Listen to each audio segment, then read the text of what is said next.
हा. Yes, okay sir, चालू करूया आपण. हो. तर विद्यार्थी मित्रांनो, घाबरायचं नाही. मी तुम्हाला सांगितलं की सगळ्या विषयामध्ये कोणता विषय घ्या, लक्षात घ्या. मराठी घ्या, इंग्लिश घ्या, अँसिंग पेशेजन, verbal, non verbal, add question tag, no sooner than. त्यापेक्षा तुम्हाला सांगतो, चॅलेंज देऊन सांगतो, सगळ्यात तुम्हाला मार्क मिळून देणारा विषय मॅथमॅटिक्स आहे. तुम्ही म्हणता सर कसं, तर पहा, मी सांगितलं, पहिल्या प्रश्नाचे 8 मार्क, दुसऱ्या प्रश्नाचे 12 मार्क, आणि तिसरा प्रश्न आहे तो पण लक्षात घ्या, कम्प्लीट एनी वन ऍक्टिव्हिटी. तुम्ही एक ऍक्टिव्हिटी छान पूर्ण करा. आपण घेऊया का एखादी दुसरी ऍक्टिव्हिटी. नंतर बी, सॉल्व एनी टू. तर ना तुम्हाला लक्षात घ्या, हा हा तिसरा प्रश्न ना स्पेशल आहे तुम्हाला. कारण लक्षात घ्या, 50% ऑर आहे. लक्षात घ्या, 50%ला 50%. इथं एक ऍक्टिव्हिटी पूर्ण करायची, 3 मार्क मिळवायचे. इथं कोणतेही 2 प्रश्न सोडवायचे. सोडवताना तुम्हाला अचूक प्रश्न निवडता येणं हे फार स्किल आहे मुलांना, लक्षात घ्या. कारण ना काही काही प्रश्न खूप लेंदी असतो, लांबलचक सोडवायचं असतं, आणि मग मार्क जातात. इथं तुम्ही 6 मार्क मिळवायचे. आता तुम्ही जर बेरीज केली तर तुमच्या लक्षात येईल 29 मार्क्स झाले. 29 पार्ट्स 1, 29 पार्ट्स 2, आणि 20 मार्क्स काय असणार इथं सरांचे घ्यायचेच, लक्षात घ्या. सरांची सगळी वही बी इतकी मस्त करायची ना, सगळ्या फिगर्स वगैरे आपले, त्याला असाइनमेंट म्हणतात किंवा ऍक्टिव्हिटी बुक, तसंच MCQ, आपलं सगळं पूर्ण पाहिजे. आणि जर तुम्ही ह्याची बेरीज केली तर तुमच्या लक्षात येईल 78 मार्क्स झाले. आणि नंतर तुम्हाला सांगू काय, सिंपल आयडिया, एक कन्स्ट्रक्शन चौथ्या मार्कात, चौथ्या प्रश्न देणार आहे 4 मार्क, आणि हिस्टोग्राम एक 4 मार्काचा हमखास आहे पार्ट 1 मध्ये. जर तुम्ही ह्या सगळ्यांची बेरीज केली तर बघा किती येतात. 80, काय रे किती, 86 का, 86 मार्क्स. हे मार्क तुम्हाला इझी मिळणार आहे. वरचे जे 14 मार्क आहेत ना, ते मात्र तुम्हाला खूपच अभ्यास करावा लागणार आहे. उदाहरणार्थ, सोपा सोपा प्रश्न तुम्हाला विचारतो. पहा, तुम्हाला म्हणलं 2, 4, 6 आणि डॅश डॅश, आणि find the sum of all even numbers. सर्व समसंख्यांची बेरीज काढा. कसं काढणार बोला. बघ, गंमत आहे की नाही. 2, 4, 6, 8 हे तुम्हाला नंबर दिलेत, आणि तुम्हाला विचारलं सर्व समसंख्यांची बेरीज काढा, किंवा किती. सर्व समसंख्यांची बेरीज किती. हा, पृथ्वीराज बोला. हा, एशियनचं सूत्र वापरायचं. बर, समजा तुझं म्हणणं आहे कोणतं एशियनचं सूत्र वापरू. हा, एशियन इक्वल टू, बोल पटकन. N/2 हा, N/2. हा, 2a हा, बर, plus 2a प्लस, N हा, N-1 इंटू डी. ओके. हा, आता हे तुला एन कुठं माहितीये का, सांग बरं बाळा. एन माहितीये का. नाही. नाही. मग तू, हा मी ज्यावेळेस प्रश्न विचारतो तुझ्या लगेच आवाज का चिरकतो काकडे सर.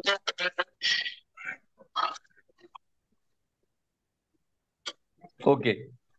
कोणीतरी माईक चालू ठेवलाय का.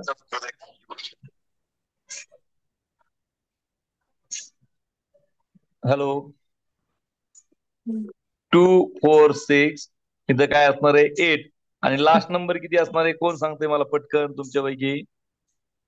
हॅलो. लास्ट नंबर काय असणार आहे, तर तो आपल्याला माहित नाही. तर तो लास्ट नंबर असतो 2n. काय असतो, 2n. मग आता आपल्याला सोपं, आपल्याकडे फॉर्म्युला आहे. काय फॉर्म्युला आहे पहा, Sn equal to n/2 in bracket T1 plus Tn. काय डाऊट आहे का तुम्हाला. नाही. हॅलो पृथ्वीराज, काही डाऊट आहे का. नाही नाही. नाही. तर आपण ह्या फॉर्म्युल्याकडे लक्ष देत नाही. तर आणि मग तुम्ही काय म्हणणार, एन म्हणजे काय, लास्ट टर्म. लास्ट टर्म काय आपल्या, नाही सॉरी, एन म्हणजे नंबर ऑफ टर्म्स, ते माहित नाहीत आपल्याला. एन घेतला आपण, अपॉन 2 इन ब्रॅकेट काय येणार, T1. T1 आहे 2, आणि लास्ट टर्म आपली 2n. लास्ट टर्म काय आपली 2n. मग काय येणार लक्षात घ्या, n/2 इन, 2 कॉमन घेऊ, इन ब्रॅकेट n+1. तुम्ही म्हणता 2 कॅन्सल होईल सर, मग n इन ब्रॅकेट n+1. लक्षात आलं का. तुम्ही म्हणता उदाहरण दाखव बरं आम्हाला. उदाहरण तर आपल्या, आपण पहिल्या 3 टर्मची बेरीज घेऊया. 2 + 4 + 6. तर तुम्ही म्हणता सम इक्वल टू 12. आता ह्या फॉर्म्युलेट टाकून बघू आपण की S3 equal to 3 in bracket 3 plus 1. मग 3 प्लस 1 किती झाले? 4. 4 4. 3 जा 12. म्हणजे आपला फॉर्म्युला काय आला? Sn equal to n in bracket n plus 1. Easy तर क्लिअर? समजतंय का तुम्हाला?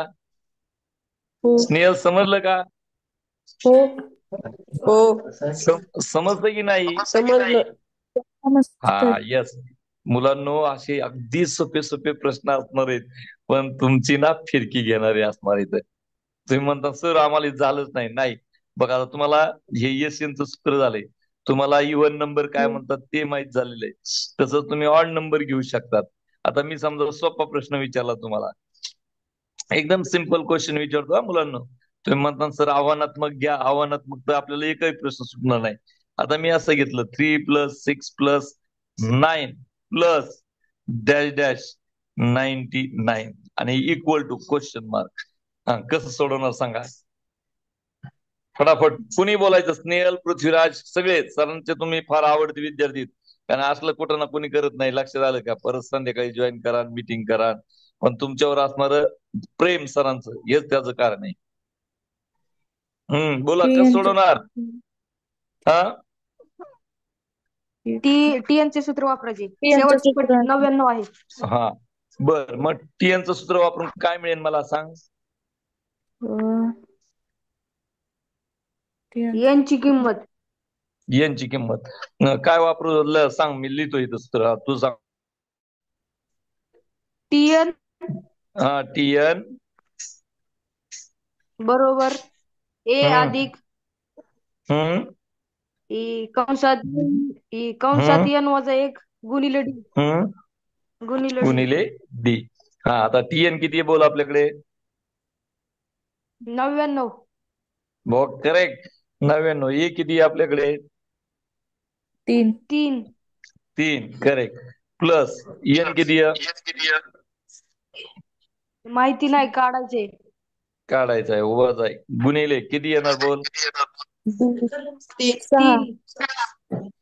6. डी किती येणार? डी 3. 3. 3. आता बरोबर आहे, 3. हा, पुढे काय करायचं बोला? पुढे काय बोलायचं? स्नेल बोला ना, फटाफट बोला. अरे आपले 3 सगळे. हा, 3 ने गुणायचं वजा 1 n. न गुणायचे. आता इथं काय करायचं? तुम्ही हुशार मुलं इथं. काय करू आपण? सगळ्याला 3 ने भाग होतो ना, मग डिवायडिंग बाय 3. सगळीकडे 3 ने भागू. म्हणजे जिथं काही 33 याला 3 ने भागलं की 1, आणि याला 3 ने भागलं काही n-1. त्यात काय कॅन्सल होईल सांगा पटकन? 1 ला एक 1 करेक्ट. 1 जाईल. 1 कॅन्सल, म्हणजे number of terms equal to 33. आता आपल्याला ही बेरीज करायची. कसं करणार बोला? माहिती झालंय. कोणतं सूत्र वापरू मी? फटाफट Yes, आपल्याला yes, निर्णय yes. घेता आले पाहिजे. तर Yes, yes, तुमच्या yes. सरांसारखंच मी पण आहे. हा हा हा, बोल. एशियन हा, एशियन एन इक्वल टू यांचे 2. हा एन अपॉन 2 कंसात T1 TN बरोबर, करेक्ट. T1. हा, पुढे काय? Plus TN. राईट. बोलताना हे फार महत्वाचं आहे. पूर्ण वाक्यात उत्तर बोलायचं. ओके. एनची व्हॅल्यू किती आहे? 33. बरोबर आहे, छेद 2. हा, T1 बोला पटकन. 1. 3. करेक्ट. हा, TN 99. Correct. Equal to 33 upon 2 into 99 3. बोला ना पटकन प्लीज. 102. 102. करेक्ट. असं पटपट बोलता आलं पाहिजे. बरोबर. 33 इंटू 102 चे निम्म किती? अरे सिंपल आयडिया ना. 100 चे निम्म 50, 2 चे निम्म 1, म्हणजे झालं 51. असं ओरली करता आलं पाहिजे. आणि हा गुणाकार करायचा. मग हा पण गुणाकार करताना सोपी आयडिया सांगतो तुम्हाला. 51 गुणिले 303. फार नवीन पद्धत आवडेल तुम्हाला.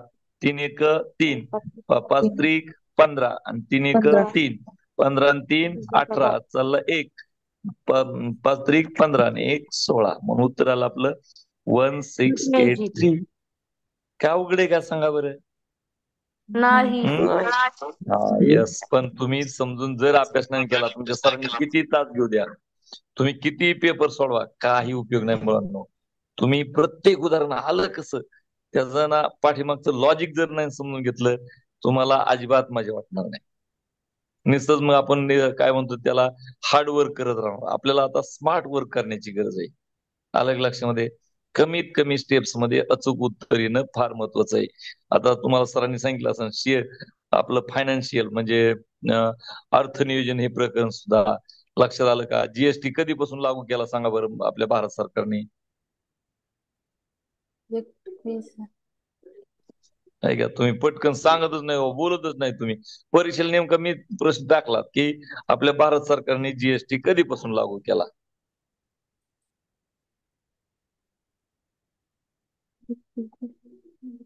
बोला पटकन. लवकर. तारीख विसरले काय बाबा, जसजशी परीक्षा 1 जुलै 2017. हा किती? 1 जुलै 2017. बरोबर आहे, 1 जुलै 2017. बरोबर आहे मुलांनो. एवढ्या छोट्या छोट्या कोणत्या गोष्टीवर जीएसटी लावित नाही बरं भारत सरकार?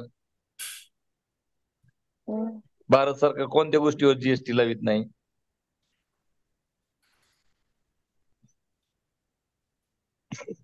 तुम्ही याचा अर्थ ना तुम्ही फक्त सरांवर अवलंबून येतोय. तर मी पृथ्वीराज तुम्हाला सगळ्यांना सांगेन, तुम्ही एकदा पुस्तकाचं छान वाचन करा. सॉल्व एक्झाम्पल आता होते तुमची परीक्षा, तुम्ही आता एक्झाम ओरिएंटेड आहेत, पण एकदा परीक्षा झाली ना आपल्या पुस्तकाची जी महत्वाची वाक्य आहेत ना त्या खाली अंडरलाईन करा, अलग लक्षामध्ये, आणि सॉल्व एक्झाम्पल पहिले छान करा. मग सॉल्व एक्झाम्पल झाली ना की प्रत्येक एक्सरसाइज मधले 2-2, 3-3 उदाहरण तुम्ही सोडवले तर अतिउत्तम. नाहीतर ना प्रश्नपत्रिका पहिलं काय करायचं, पहिला आणि दुसरा प्रश्न इतका छान करायचा की आपल्याला कोणत्याही परिस्थितीत सरांनी किती अवघड प्रश्न काढले 20 पैकी 20 मार्क मिळालेच पाहिजेत. म्हणजे पहिलं आपलं टार्गेट हे. कारण जसं शिवाजी महाराज काय करायचे लक्षात घ्यायला का, divide and attack. Divide and attack.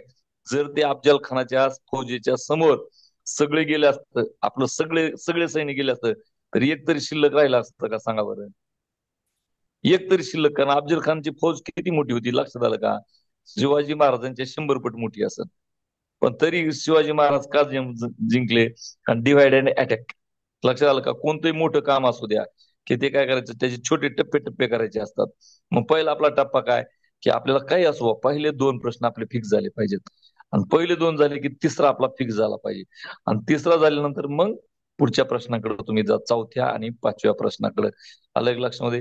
आणि हे पण तुम्ही साधारणतः ना एक 5 प्रश्नपत्रिका सोडवले ना ह्याच्या यापूर्वी झालेल्या किंवा तुमच्या शाळेच्या किंवा तुमच्या शाळेच्या शेजारच्या शाळा असतात लक्षात घ्या त्यांच्या, हे बाद झाले तुमचे मार्क फिक्स. आणि सरांचं आम्ही आता सगळे सेवानिवृत्तीच्या उंबरठ्याकडे आलोय. जर तुम्ही टॉपचे मार्क मिळवले ना तुमच्या बॅचेस आमच्या कायमस्वरूपी लक्षात राहतील आयुष्यभर, की अरे ह्या बॅचचे ना माझे पृथ्वीराज, स्नेहल, लक्षात आलं का? तुमच्या सगळ्यांची नावं, तुमचे मार्क सगळं लक्षात राहत असतं. नाहीतर तुम्हाला माहिती की आता समजा सरांनी आज मला जॉईन व्हायचं सांगितलं, तुम्हाला माहिती तूप खाल्लं की रूप येतं का? कधीच येत नाही, लक्षात ठेवा.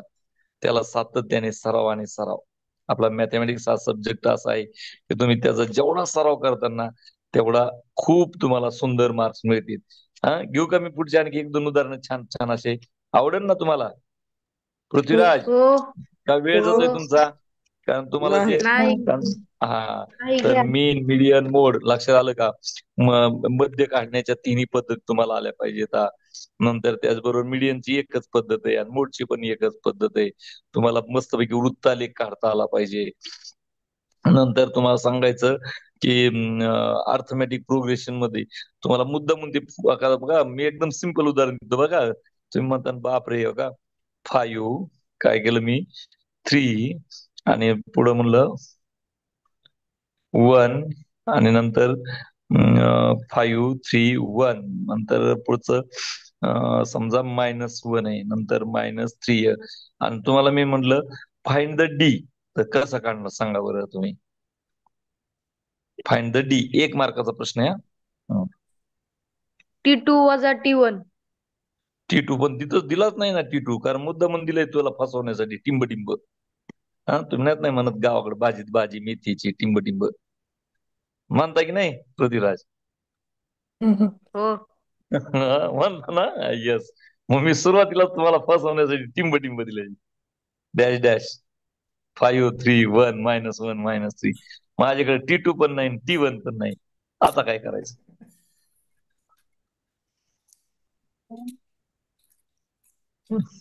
सर तर तुमचं लय कौतुक करत होते हा. सर आमची मुलं ना एकदम भारीत, इतके भारीत ना, मला वर्गात शिकून सुद्धा येत नाही. मी फळ्यावर उदाहरण लिहिलं तेच आधी सोडून टाकते.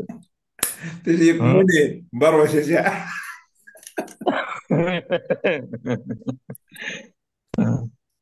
उरका लवकर पृथ्वीराज, परत आपला टाइम.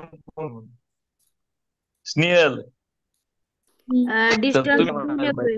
हा, हा, हा. 2. बोला. D सांग ना. बरोबर 2. अरे ते मला माहिती आलं कसं ते सांग ना आम्हाला. आम्हाला एक पैकी एक मार्क मिळवायचा आहे, तुला अर्धाच मिळेल मग. 5 मधून 3 वजा केलं. उलट कस काय केलं? अरे उलट कस काय असा उलटा प्रवास असतो का? जर तू म्हणला तर समजा कॉमन डिफरन्स 2, तर 5 अधिक 2 7 यायला पाहिजे, 7 अधिक 2 9 यायला पाहिजे. तिथं तर असं चाललंय बा, अरे 5 3 1 -1 -3. उलट्या दिशेने प्रवास शिकवलाय ना तुम्हाला.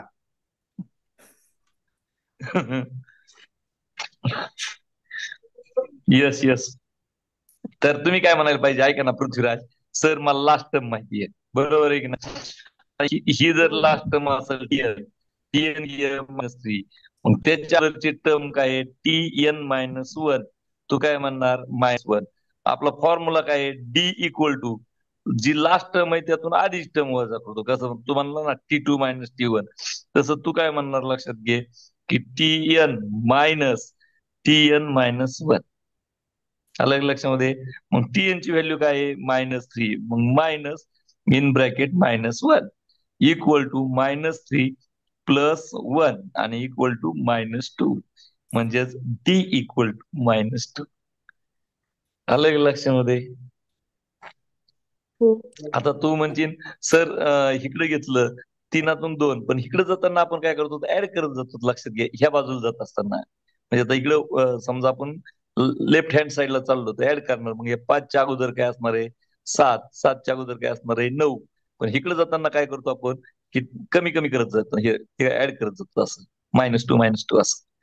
तर असे पृथ्वीराज खूप प्रश्न आहेत की सोपे सोपे एकदम सोपे दिसता क्षणी तुम्हाला एकदम सोपं वाटणार नाही का? तुम्ही कुस्त्या पाहत असताना बघा, आयला वाटतं किती हा पैलवान पुढं, हा पैलवान किती मस्त ताकदवान आहे आणि हा किती किरकोळ आहे. मग तो किरकोळ पैलवानच पाडतो का? तर त्याच्याकडे दोन्ही गोष्टी असतात, शक्ती आणि युक्ती. अलग लक्षामध्ये. तुम्ही खूप अभ्यास केला म्हणजे आपल्याला खूप मार्क मिळते असं अजिबात समजायचं कारण नाही. तुम्ही म्हणता सर घ्यायचे का आणखी प्रश्न पृथ्वीराज? स्नेहल, घ्यायचे. घ्यायचे ना? आता असा प्रश्न असतो हा, बोर्डाला मुद्दाम असं फसवतात देतात. y² + 1/3y आणि इक्वल टू 2. आणि तुम्हाला म्हणतात solve this quadratic equation by formula method. मला वाटतं मग सरांचं चाललं होतं तुमचं काहीतरी असं. आता इथं काय कसं सोडवणार सांगा बरं? सिंपल आयडिया सांगा चला फटाफट. खरं मी स्केच पेन वापरतो म्हणजे अक्षर फार मोठं ठळक दिसतं, पण आता मी आज आज सगळंच इमर्जन्सी झालंय. हा, छेद चला बोला. समान करायचा. काय करायचं छेद सांग बरं? समान करायचा. छेद कोणाचा समान y करायचा? वर्ग y वर्गला काय भागिले 1 करायचं? करायचं. y² भागिले 1 करायचं. नाही नाही असं बरोबर आहे. बोला ना, बोला बोला. चुकलं. अरे मी तुमच्यासारखंच आहे. हा, म्हशीचे शिंग वापरा ना. तर तुम्ही काय म्हणणार 3 पृथ्वीराज सर? 3 मी y बरोबर आहे. वर्गाला 2 ला बरोबर आहे. गुणायचं. काय म्हणणार? y वर्गला मल्टिप्लाइंग 3 बाय 3. काय करायचं? संपूर्ण समीकरणास 3 ने गुणू. आलं लक्षामध्ये? किंवा 3 ने गुणू म्हटलं तरी चालेल, किंवा दिअर फोर करून लिहिलं तरी चालेल. 3y² 3y + y - 6 equal to 0. तुम्ही म्हणता सर इकडे पुढे करायला तुम्ही इक्वल टू 6, अनावश्यक स्टेप टाळायच्या. आपलं टार्गेट आहे आजपासून, लक्षात घ्या पृथ्वीराज, 60 चे 60 मार्काचा पेपर कव्हर झाला पाहिजे. तुम्ही म्हणता सर पहिले दोन प्रश्न किती मिनिटात कव्हर झाला पाहिजे. पहिल्या दोन प्रश्नासाठी तुम्ही जास्तीत जास्त 30 मिनिटं द्यायचे मुलांना. जास्तीत जास्त 30 मिनिटं. तिसरा प्रश्न हा ए 3 मार्काचा आहे हा आणि बी 6 मार्काचा आहे. तुम्हीच सांगा मला किती वेळ देणार तुम्ही त्यासाठी. तिसऱ्या प्रश्नाला किती वेळ देणार सांगा. वेळ 20 सांगा. मिनिटं. चुकलं हा. आमची मुलं लय धडाधड बोलतात, लक्षात घ्या. तुम्ही म्हणता कसं काय नाही बोलला की सटकाच असतो. चुकलं चुकू दे ना, तुला कोण काय होतंय. पण नाही बोलणं 20 म्हणजे ते एकदम मोठं. 15-20 मिनिटं. बरोबर आहे. 15 मिनिटं देणार. करेक्ट.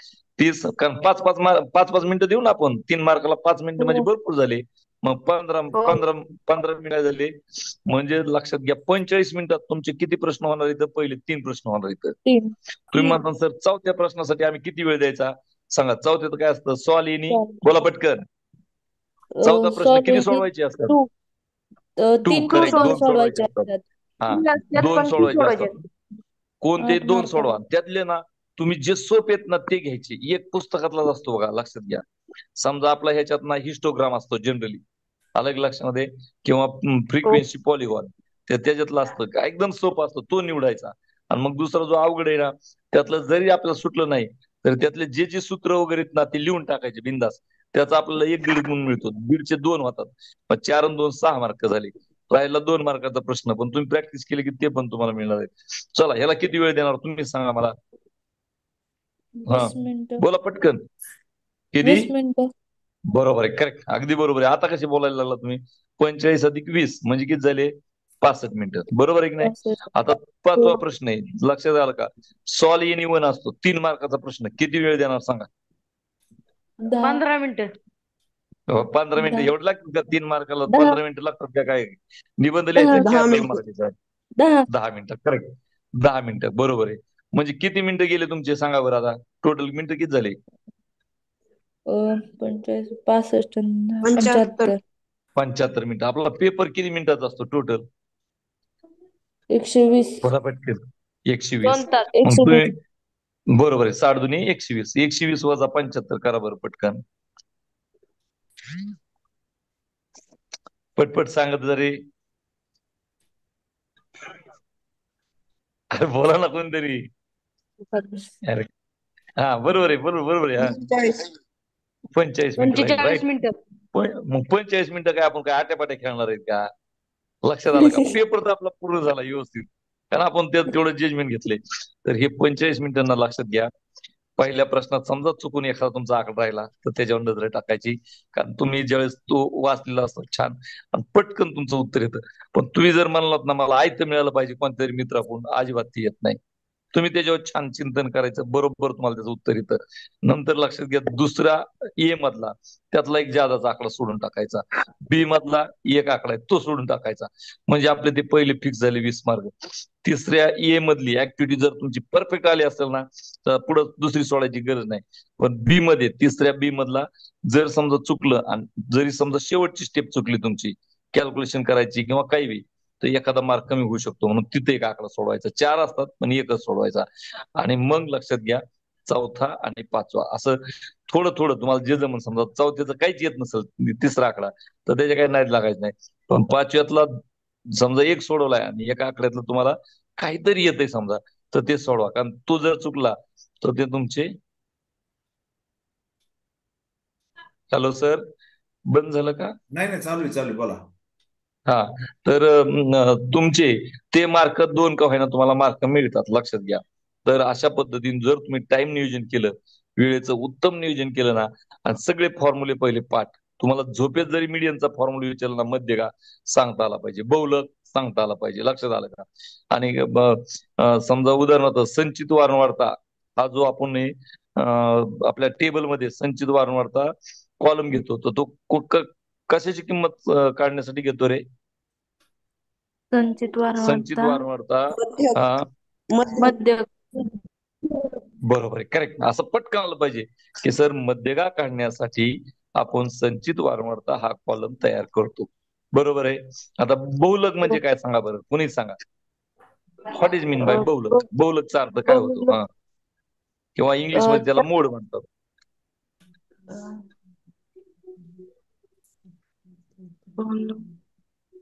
10 12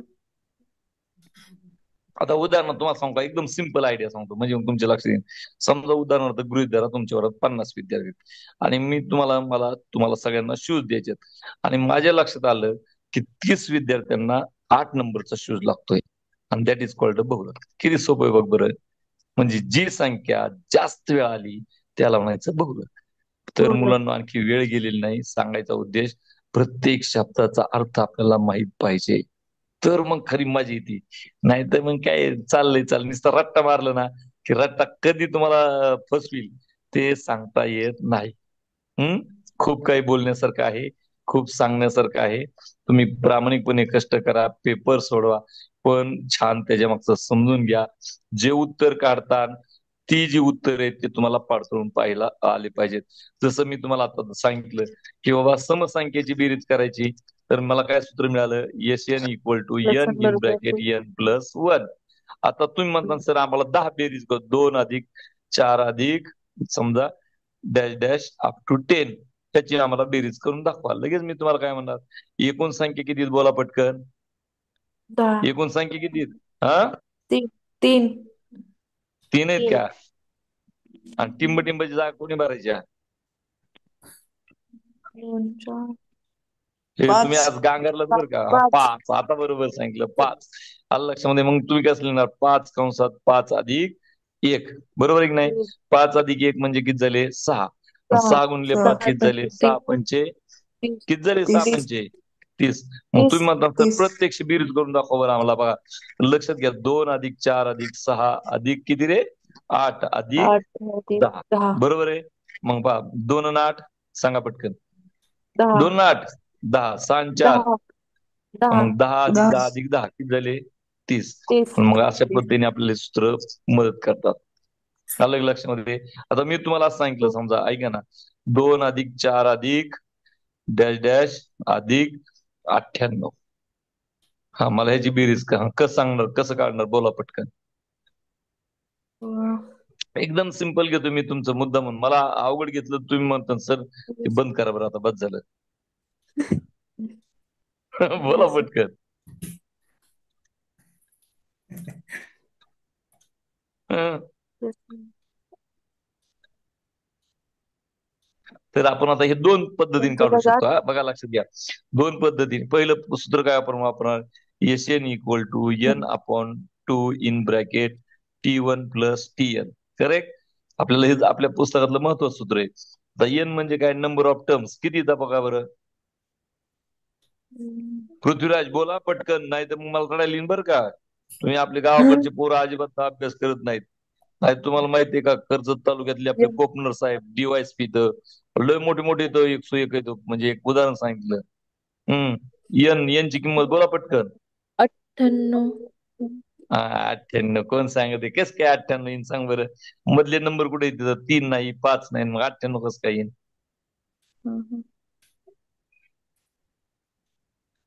बोला ना पटकन. ए सर सर कौतुक लय करत होते त्या दिवशी जेवायला बसलो तर, सर आमच्या शाळेतली मुलं असं आहेत तशी आहेत आणि तुम्ही काही करा ना आमच्या शाळेत या वगैरे. आणि त्यांना इतका उत्साह दांडगा तुमच्या सरांना की नाही. मग म्हणले सर आता तुमचं येणं कधी होईन आणि कधी नाही माहित नाही, पण लेक्चर तरी घ्या बरं एक मग आमच्या मुलांचं. तर लगेच तुम्ही काय म्हणायला पाहिजे की सर एन इक्वल टू 49, बरोबर आहे की नाही. अरे जेवढे विषय असतात ना तेवढे सम असतात. आता 98 पर्यंत गेलो आपण, 100 पर्यंत गेलो असतो तर काय असतं, 50 सम आणि 50 विषम, मला 49. आणि इथं बागीले काय येणार, 2 कंसात. पहिली टर्म काय आहे, 2. लास्ट टर्म काय आहे बोला ना कोणतरी पटकन. लास्ट टर्म आपली 98. काय 98 आहे, 98. मग आता 49 भागिले 2 2 आणि 98 2 किती झाले, 100, बरोबर आहे की नाही. आणि मग पुढे काय म्हणणार तुम्ही, एकदम सिंपल काय करणार लक्षात घ्या, ह्याला भागणार. काय म्हणणार, 49 आणि गुणिले किती रे बोला पटकन, 50. गुणाकार करणार 0, 5 9 45, हातचल्ले 4 5 चोक 20 आणि 4 24 झालं. आता तुम्ही काही विद्यार्थी काय म्हणतील, नाही नाही सर तुम्ही ते सूत्र शोधलंय त्याने काढा बरं. S N equal to N in bracket N plus 1, बरोबर आहे की नाही. आपण सूत्र शोधलंय ना बघा. मग तुम्ही म्हणणार एन म्हणजे काय, नंबर ऑफ टर्म्स 49 आणि नंबर ऑफ किती 49 आणि अधिक 1. मग 49 गुणिले, बोला पटकन, 50 50. आणि 49 गुणिले 50 म्हणजेच किती आलं उत्तर आपलं? 2450. 50. लक्षात ठेवा, सांगण्याचा उद्देश मुलांनो, परीक्षेला तुम्ही कोणत्या पद्धतीने सोडवताय याला महत्व नाही. Your answer must be mathematically logically correct. लक्षामध्ये गणितीय दृष्ट्या आणि तार्किक दृष्ट्या ते अतिशय तुमचं उत्तर योग्य असलं पाहिजे. मग तुम्ही सरांनी शिकवलेली पद्धत वापरा, पुस्तकातली पद्धत वापरा, किंवा माझ्यासारख्या शिक्षकांनी सांगितलेली पद्धत वापरा. अडचण नाही, मनावर कसलंही दडपण घेऊ नका. ज्यावेळेस तुम्हाला वर्ग समीकरण सोडवा सांगितलं असतं, सरांनी सांगितले त्याप्रमाणे तुम्हाला जी पद्धत आवडेल त्या पद्धतीने सोडवा, अडचण नाही. पण त्यांनी सांगितलं समजा हे काढा, मध्य काढा, काय डायरेक्ट मेथड, तर त्या डायरेक्ट मेथडनीच तुम्हाला काढावं लागेल. स्टेप डिव्हिजन मेथड म्हणलं की स्टेप डिव्हिजन मेथडनीच काढावं लागेल, किंवा त्यांनी ज्या पद्धतीने सांगितलं त्याच पद्धतीने तुमचं उत्तर आलं पाहिजे. अन्यथा तुमचं उत्तर जरी बरोबर आलं तरी त्याला 0 गुण देण्यात येतात. ओके, खूप काही बोलण्यासारखं आहे. तुम्हाला खूप खूप शुभेच्छा आणि खूप मस्त अभ्यास करा, आनंदी राहा. आणि त्याच्या आधी सगळ्यात महत्वाचं म्हणजे दररोज नित्य नेमाने 15-20 मिनिटं का होईना व्यायाम केलाच पाहिजे. अलग लक्षामध्ये, कारण एक वाक्य पहा, सिर सलामत तो पगडी 50. तुम्ही ठीक तर सगळं जग ठीक, तुम्ही आजारी तर काय ते पेपर बिपर हे सगळं मिथ्य आहे. म्हणून नियमित, आणि चहा कॉफी असलं काही प्यायचं नाही. आपल्या गावाकडे मस्तपैकी गाईचं दूध प्यायचं, गावरान गाईचं दूध मिळालं ना तर अतिउत्तम. त्याने कसलेच आजार होत नाही, पोटाचे नाही, त्वचेचे नाही, काही नाही, काही नाही. आणि छान आईला म्हणायचं मेथीची भाजी, आणि आपल्या कर्जत जामखेडमध्ये ज्वारी प्रसिद्ध आहे, ज्वारीची भाकरी. लक्षात आलं का? फार तर फार भात वरण, गोडधोड खाऊ वाटलं तर आपला साजूक तुपातला शिरा करायचा, बस. बाहेरचं काही आणायचं नाही, कारण ते एकदम लोएस्ट क्वालिटीचा माल वापरतात, कारण त्यांना प्रॉफिट हवा असतो. ठीक आहे. तर सर, हॅलो सर. हा सर, बोला बोला, येतोय आवाज. हा, येस. मला वाटतं किती मिनिटं शिल्लक आहेत? खूप आहे हे करण्यासारखं. नाही ठीक आहे, आता, मला जे हवंय ते हो हो बोललो. हो. 5 मिनिटं येस. आहेत, 5 मिनिटं आहेत. आता आपण सगळे विद्यार्थी आपला होता येईल तेवढा व्हिडिओ चालू करा, जरा बघू द्या सरांना. आपले विद्यार्थी जसे बोलके आहेत तसे चेहऱ्यावर त्यांना काही तुमच्यातला आत्मविश्वास, तुमच्यातलं धाडस, तुमच्यातली जिद्द चिकाटी पाहायला मिळते का? माईक चालू करा सगळ्यांनी, समोर या. ए दीदी, आणि हम्म? आभार माना कुणीतरी एक जण, मग मी बोलतो शेवटला. आपल्याकडे 5 मिनिट शिल्लक आहेत. अरे मला मी दिसतो पाहिजे. स्नेहल, हो. पृथ्वीराज, हा, सरांचे आभार माना. सर आपल्यासाठी वेळात वेळ काढलेला आहे, त्यांचे आभार माना. तुमच्या काही शंका असतील तर विचारा. अजून आपल्याकडे 5 मिनिट बाकी आहेत. बोला. Thank you sir. बस, थँक्यू सर. आभार असे एवढेच मानतात का? दीदीला बोला. तुम्ही आम्हाला चांगलं सांगितलं समजून, त्याबद्दल तुमचं धन्यवाद. तर या ठिकाणी विद्यार्थी जास्त बोलणार नाहीत. शहरी नाही, भागात, चालतंय, मी समजू शकतो. हा सर, शहरी भागात आणि ग्रामीण भागात हा फरक आहे. इथं विद्यार्थ्यांना रोज चमच्याने दूध आणि घास चारावा लागतो. हे मनाने काही करत नाहीत, त्यांचा दोष नसतो. पण ज्या वेळेस हे विद्यार्थी बाहेर पडतात, मग नगरला, पुण्याला, बारामती मोठ्या कॉलेज जातात, त्यावेळेस त्यांना ह्या ग्रामीण भागातील शिक्षकांची, त्यांची व्हॅल्यू, त्यांनी दिलेली वेळ मग लक्षात येतं का, अरे सर इतके तळतळ त्यावेळेस का करत होते, आपल्याला का नाही समजलं. या ठिकाणी सरांनी अतिशय अतिशय म्हणजे बारीक चूर्ण करून तुमच्यापर्यंत अगदी कमी वेळामध्ये त्याचा एक पाचक रस पाजलेला आहे.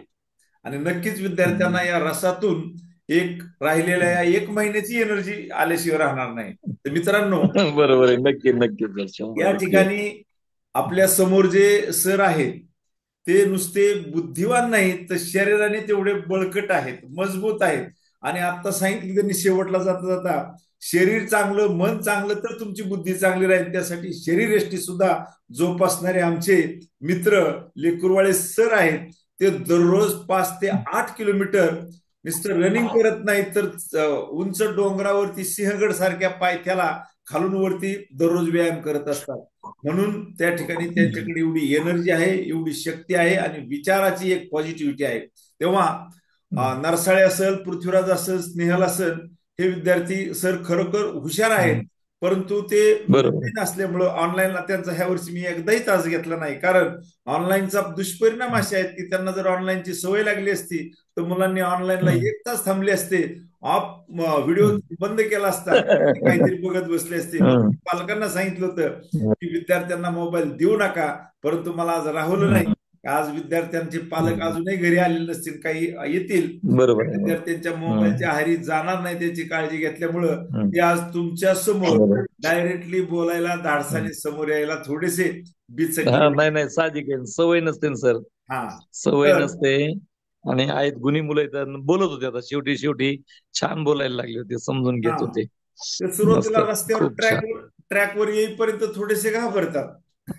अजून आता पुढच्या जर कधी योग आला अजून अर्ध्या तासात, तर ज्यावेळेस ते येतील ना त्यावेळेस बघा कसे असे पोपटासारखी उत्तर द्यायला मागं पुढे. नाही साहजिक आहे, यातील साहजिक आहे.